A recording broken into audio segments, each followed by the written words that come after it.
అందరికీ జై భీమ్. ప్రధానంగా ఎస్సీ ఎస్టీ పొలికేక కార్యక్రమాన్ని ఏర్పాటు చేసినటువంటి పెద్దలు దాసన్న గారికి, హరి అన్న గారికి, ఎల్లన్న గారికి, అక్కులప్పన్న గారికి, ఈ యొక్క కార్యక్రమానికి శ్రీకారం చుట్టినటువంటి ప్రతి ఒక్కరికి పేరు పేరు ఫస్ట్ ధన్యవాదాలు తెలియజేస్తూ, మరీ ముఖ్యంగా ఎస్సీ ఎస్టీ పొలికేక కార్యక్రమం ద్వారాగా అందరూ చాలామంది 500 మంది వస్తారు, 100 మంది వస్తారు, ఎవరు వస్తారని చెప్పి ఎగతాళి చేసిన వాళ్ళకి నేను ధర్మవరంలో ప్రెస్ మీట్ ద్వారాగా ఆ రోజే తెలియజేశాను.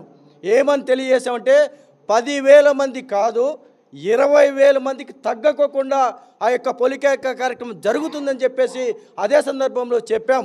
ఎందుకు చెప్పామంటే ఆకలి బాధలతో, కష్టాలతో, నష్టాలతో, దిక్కుదోచని పరిస్థితుల్లో ఆత్మగౌరవం దక్కక అనేక దశాబ్దాల కాలంగా కూడా ఎస్సీ ఎస్టీ బీసీలు కూడా ఎన్నో ఇబ్బందులు పడుతూ ఉంటే ఆర్డీటీ రూపంలో అనేక సేవా కార్యక్రమాలు చేస్తూ మా ఆత్మగౌరవాన్ని నిలబెట్టినటువంటి ఆర్డీటీ సంస్థని వీటిని లేకోకుండా చేస్తే మా బతుకులు ఛిద్రమవుతాయి, ఆర్డీటీ లేకపోతే పూర్తి సర్వనాశనం అయిపోతాయి, మా పిల్లల భవిష్యత్తులు నాశనం అయిపోతాయని చెప్పి ప్రతి ఒక్కరూ ఆవేదన బాధ ఉంది. కాబట్టి 20,000 మంది అనేది మరీ తక్కువ, 50,000 మంది, 1,00,000 మంది కూడా కదిలే రోజులు అతి దగ్గరలో ఉన్నాయి తెలియజేస్తూ, ఏది ఏమైనా సరే ఆ యొక్క కార్యక్రమం జరిగిన క్రమంలో కొన్ని డిస్టర్బెన్సెస్, కొన్ని ఇబ్బందులు జరిగాయి.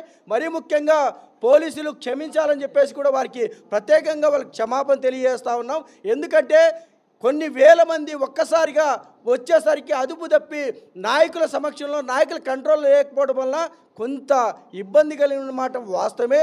మరీ ముఖ్యంగా అక్క చెల్లెళ్ళు లేదా అన్నదమ్ములు వీళ్ళంతా కూడా దూర ప్రాంతం నుంచి ఎక్కడో మడకసిర కానీ లేకపోతే గుమ్మగట్ట అనేక సందర్భాలు వచ్చిన అందరూ కూడా అన్నం లేకపోయినా ఫస్ట్ చాలామందికి అన్నం తినమని చెప్పినప్పుడు కూడా మాకు అన్నం ఎందుకు, ఫస్ట్ ఆర్డీటీ కావాలని చెప్పేసి అక్కడే ధర్నా కూర్చున్నటువంటి అక్క చెల్లెళ్ళకి లేదా అన్నదమ్ములకి వీరందరికీ ప్రత్యేకమైన ధన్యవాదాలు తెలియజేస్తూ ఉన్నాం.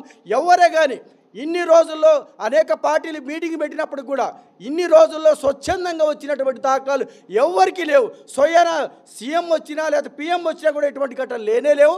అయితే కేవలం ఒక ఆర్డీటీ కోసమే ఈ యొక్క కార్యక్రమం ఇంత పెద్ద ఎత్తున జరగడం, స్వచ్ఛందంగా జరగడం, పెద్దలంతా నిర్ణయించినటువంటి ఈ యొక్క కార్యక్రమం ఇంత పెద్ద ఎత్తున జరగడానికి ప్రధాన కారణం మా పెద్దలంతా కూడా మరొకసారి అందరికీ తెలియజేస్తూ, ఏదేమైనా సరే ఆర్డీటీ కార్యక్రమం ఇంతటితో ఆగే పరిస్థితి లేదు. భవిష్యత్తు కార్యాచరణ కూడా పెద్దలంతా కలిసి నిర్వహిస్తాం.